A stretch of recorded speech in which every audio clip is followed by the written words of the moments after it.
Welcome back to our podcast, Regulation Matters, A Clear Conversation. I'm your host, Lyon Dempsey. I'm currently the Chief Compliance Officer with Riccobeni Associates Family Dentistry here in North Carolina and Virginia, and I'm also Clear's President for 2022 to 2023. As many of you are aware, the Council on Licensure, Enforcement, and Regulation, or CLEAR, it is an association of individuals, agencies, and organizations that comprise the international community of professional and occupational regulation. Once again, this podcast is a chance for you to hear about important topics in our regulatory community. In today's episode, we want to take a moment to thank all the participants that have been here at the September Annual Education Conference. We're very privileged to actually be in person to record this podcast and to actually put faces and names together, although I've known these folks for a long time. We've had a lot of interesting sessions this week from expert speakers. There's been a lot of time for getting back together and networking with our colleagues. So we do want to thank all of our session coordinators, speakers, moderators, exhibitors, sponsors, and most of all, our attendees. We were very glad to be back in person, and this conference is always an exciting time during CLEAR's year. But the focus of today's podcast episode is looking forward into CLEAR's year. CLEAR is here to support you in the regulatory arena throughout the year, and we have some exciting initiatives planned. CLEAR's Board of Directors has approved the 2022 to 2024 strategic plan, and today we have with us two of the board members that were instrumental in developing that plan, Mark Spector and Ken Eiskopf, as well as CLEAR's Executive Director, Adam Parfit. So welcome to you all. Thank you, Lyon. Thank you, Lyon. It's great to be here in Louisville. Thank you, Lyon. Well, we're super glad to speak with you. And also let me thank our listeners for joining us today. So every few years, the board undertakes the important task of developing CLEAR's strategic plan for the coming years. This new strategic plan will take us through 2024, and there are a number of exciting initiatives, enhancements, and offerings that are being planned for CLEAR members. So let's jump right into a few of them. Now, in the spirit of supporting excellence and collaboration in regulation, one of the strategic outcomes is that CLEAR provides formal and informal channels of support for regulators across generations and throughout careers.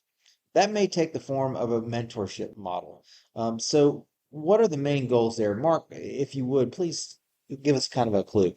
Yeah, happy to. And I'm really glad you started with this question, Lyon, because for me, that's always what's made CLEAR so very special and personal for all of us, of being part of a community of not just regulators, but colleagues, friends, and regulatory professionals. And that's why the goal of CLEAR is to foster support and encouragement and provide an opportunity for ideas to be shared and exchanged. So within the CLEAR community, there are people with similar jobs, but perhaps they're at different stages of life or stages in their career. And wouldn't it be valuable to pair, say, a new CEO or registrar or executive director with someone with years of experience in the role, or those maybe facing similar challenges and seeing real opportunities about a common issue? Wouldn't that be great to get together and be able to talk about those experiences and learn from each other? Equally, what could staff from a very small regulatory organization learn from colleagues, say, in a much larger organization, or vice versa, or from a different jurisdiction? The fact is that there are opportunities here for regulators across continents in health and in non-health and around the world. And we all face shared issues to really engage with each other one-on-one. We have an opportunity to offer support for each other, an opportunity to learn from each other, and to build a community together. And Lyon, I might just reflect on conversations Mark and I were having last night, being in the same room for the first time in a couple of years. Yes. About the lived experience of this as a community in CLEAR. So I've been coming to CLEAR events since 2009. And now I feel like I've got people all around the world in all different kinds of regulatory bodies that I can and do reach out to when I need to.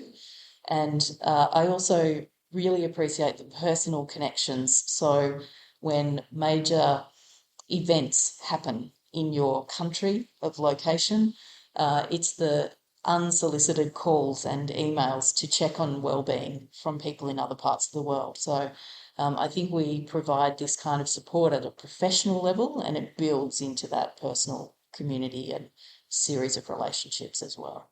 Yes, this in-person aspect is such an important part of our regulatory organization, to be able to share so many things with different ideas and different organizations that you may not think initially are uh, like, but they have similar aspects and similar things that they've had to go through. I've always used this as an opportunity to get information from other folks that may help me do my job in a better way. Now, another overarching statement in the strategic plan is that amidst significant change, CLEAR supports the regulator of tomorrow. Now, there are multiple items under that theme. One is exploring the use of regulatory sandboxes to engage with innovators. I'm familiar with sandboxes in the world of dentistry and dealing with like a new practice management software where we can get in and play, if you would. But let me turn this over to Adam, our CEO. Kind of give us a little bit more on kind of what a regulatory sandbox is like. Absolutely. Thank you, Line. It's one of the really interesting areas of innovation, and innovation is really something that this new strategic plan is trying to focus CLEAR's energies upon. So regulatory sandboxes, and you can see really good examples of that in fintech, financial technology regulation in the UK, the legal profession in Canada, but it allows innovators to have access to regulatory expertise. In many instances, there are high costs of entry for some areas of innovation. And so this kind of access to regulatory expertise is particularly attractive. It allows innovators to test products in a controlled environment, test ideas with consumers and how technology works within the market. It can also reduce time to market and identifies ways consumer protection needs to be built into products. And I think the important role for regulators here is that they become enablers rather than barriers. And that's a really significant shift as regulation has become more and more politicized. So I think it's an important area for CLEAR to focus on, and I think we'll discuss this in the years to come. That's fantastic. Well, again, looking back, another area that the regulator of tomorrow will be dealing with is the impact of migration and mobility on the regulation of the workforce. And we've certainly dealt with this, I think, in the U.S. Initially with like just access to care areas, right? Sort of licensees that are all in that North Carolina or whatever the jurisdiction is, being able to hit areas of underserved people. But we're also now looking at this mobility across much larger expanses than county lines. Kim, can you talk from an international perspective on that? Yeah, sure, Lina. I think I'm coming to the realization, and discussions in the last day or so have really brought it into sharp focus, that areas of workforce shortage in the regulated professions is perhaps the biggest challenge emerging for regulators. And initial responses are, as you say, around mobility. So mobility within countries, but mobility internationally. What we learn when we come together in a place like this is that the workforce crisis is international. So there are questions about whether international recruitment is the solution to workforce challenges. And if it is, then how do we tackle things like the fact that there are increasing numbers of refugee populations and displaced people coming from places like Syria, Afghanistan, Ukraine, who want to work in their host countries, but they potentially don't have access to the papers, to the hard copies, the credentials that we generally rely on to assess people's suitability for registration. We're also talking about often traumatised populations, and I think certainly as a health professional regulator, we're already alert to the well-being of members of the professions, and so wondering about what's the implication for these traumatised practitioners entering into the professions. And what are the sort of pressures that are on us as regulators to support this response to a workforce crisis, and how can we be clear about where our role in that begins and ends? They're some of the questions for me. Right. Well, certainly. I was sitting in on one of the committee meetings earlier, and you know, obviously there's a workforce shortage across all areas. But then there's also seems to be this increase in complaints as well. So what staff is left is having to deal with even more workload, which I think can be very challenging to burn out people. And also it's harder to recruit people in. Domestically, at least here in the States, there have been some significant moves by many states and professions to recognize that license issues in other states as a mean of increasing, again, professional mobility will be accepted. So there are certainly some lessons to be learned here from our early adopters from those states that are doing that from the U.S. side. It's certainly very interesting. Now, another new area that we're looking at is new working patterns at regulatory organizations. So the COVID-19 pandemic quickly and unexpectedly launched us all into working remotely. So Clear will be offering resources about how remote working is going to look in the future. So, Mark, if you would kind of chat about that. Happy to, Len. So when you talk about remote working, the thing that immediately comes to my mind is about relationships. And what kind of relationships do we want to have? How have we evolved over the last 2 years or so? How can we reconnect with each other? Or how do we find new ways to connect on maybe even a higher or deeper level? All that's to say, we're certainly mindful, clear at the opportunities, but also the devastating toll that remote working can provide. Of course, that's true of regulars as with ourselves over here. So we have to ask ourselves, what are the broader lessons of remote working? How can they be applied to the world of professional and occupational regulation? And what are regulators doing differently as a result of remote working? What innovations forced us by COVID will be retained or expanded, or what are we going to do? We'll go back to the way it was. Um, all that to say is discussing relationships and the kind of regulators we want to be, leaders we want to be. That's always a relevant conversation. Kim, I may want you to add on that too. I know before this podcast we were talking, and I'm trying to create a term. Hopefully, it comes out. Zoom blindness.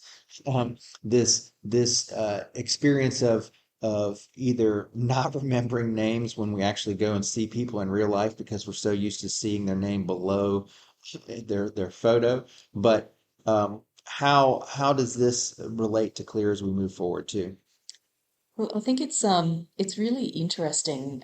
As you say, I think we're all needing to relearn some of our skills of engagement, uh, and that's part of work of the future, I guess. How we engage in this kind of hybrid world, I guess, is the language, isn't it? That some things we do remotely, some things we do in person, and we have to be a bit agile in the way that we engage with other people. So I think that's really important.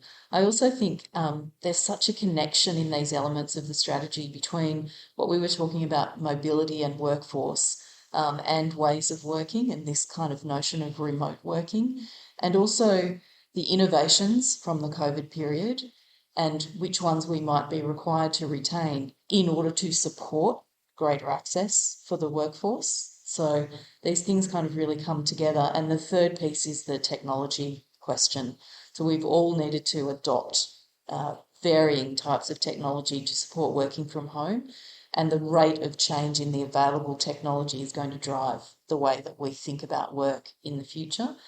So I'm actually just really looking forward to really diving into this topic at the 2023 Clear Winter Symposium, which again will be in an in-person format in Savannah, Georgia on January 11, 2023, with that real focus around work of the future.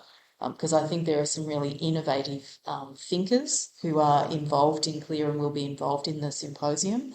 And I'm looking forward to hearing how they envisage the future. Sure. And, as with change of any type, it's always challenging. And I think having our minds open to other possibilities of how this is going to look in the future, because we really don't know what the future holds. We've gotten a glimpse of where we're heading, I think, and I think that's been helpful. This is the day and age of technology when we've been able to actually adapt and do that. This pandemic happening 30 years ago would have been a very different thing.